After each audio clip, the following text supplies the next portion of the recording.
হয়েছে এসব আলাপ আলোচনা এনবিআরের যারা আন্দোলন করছে এনবিআরের সংস্কার এগুলি সম্পর্কে একটা 5 সদস্যের একটা উপদেষ্টা পর্যায়ের কমিটি গঠন করা হয়েছে। সেটা কবে হবে স্যার? এটা অলরেডি এটা আপনার মন্ত্রী পরিষদের সচিবের হিসেবে পাবেন, এটা ডিসিশন হয়েছে। আর ব্যবসায়ীরা কি স্যার এখন মধ্যস্থতাকারী হিসেবে কাজ করছে? ব্যবসায়ীরা ওদের ইচ্ছা ওদের সুবিধা অসুবিধার জন্য যা করার সাথে আলাপ আলোচনা করতে পারে সেই ব্যাপারে আমার আর কমিটি কতদিনে রিপোর্ট দিবে বা কি না এগুলো করা হয় না, এইগুলি বলা হয় না। কমিটি তো ওদের সাথে আলাপ আলোচনা করবে এনবিআর কিভাবে সংস্কার করা যায় সবার কথা শুনবে, অংশীজন ব্যবসায়ী সবার। স্যার 5 সদস্য কারা কারা আছেন?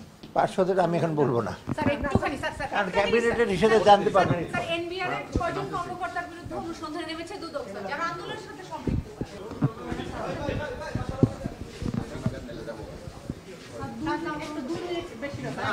এক মিনিট স্যার, আমরা কতক্ষণ আছি স্যার? 30 second sir, 30 second. দেওয়া হয়েছে প্রধান উপদেষ্টার অফিস থেকে যে রাজস্ব সার্ভিস ওটা আপনি জানেন স্যার, ওটা- তাদের এই যে তাদেরকে দেওয়া হইলো এবং তাদের বিরুদ্ধে কঠোর ব্যবস্থা নেওয়া হবে যেটা বলা হলো, এই কঠোর ব্যবস্থাটা কি নেওয়া হবে স্যার তারা? না সেটা আমি এর বাইরে কিছু বলবো না, কারণ এটা প্রধান উপদেষ্টা দপ্তর থেকে এই প্রেস উপর আমি আর কমেন্ট করবো না। আর বেশি কথা না। আর দ্বিতীয়ত হলো একটা সিদ্ধান্ত হয়েছে এসব আলাপ আলোচনা এনবিআরের যারা আন্দোলন করছে এনবিআরের সংস্কার এগুলি সম্পর্কে একটা 5 সদস্যের একটা উপদেষ্টা পর্যায়ের কমিটি গঠন করা হয়েছে। সেটা কবে হবে স্যার?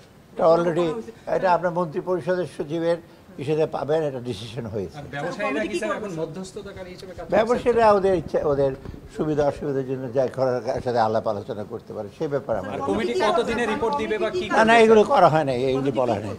কমিটি তো ওদের সাথে আলাপ আলোচনা করবে এনবিআর কিভাবে সংস্কার করা যায় সবার কথা শুনবে, অংশীজন ব্যবসায়ী সবার। স্যার 5 সদস্য কারা কারা আছেন? 5 সদস্য আমি এখন বলবো না, স্যার একটুখানি স্যার কারণ ক্যাবিনেটের হিসেবে জানতে পারবেন। Sir NBR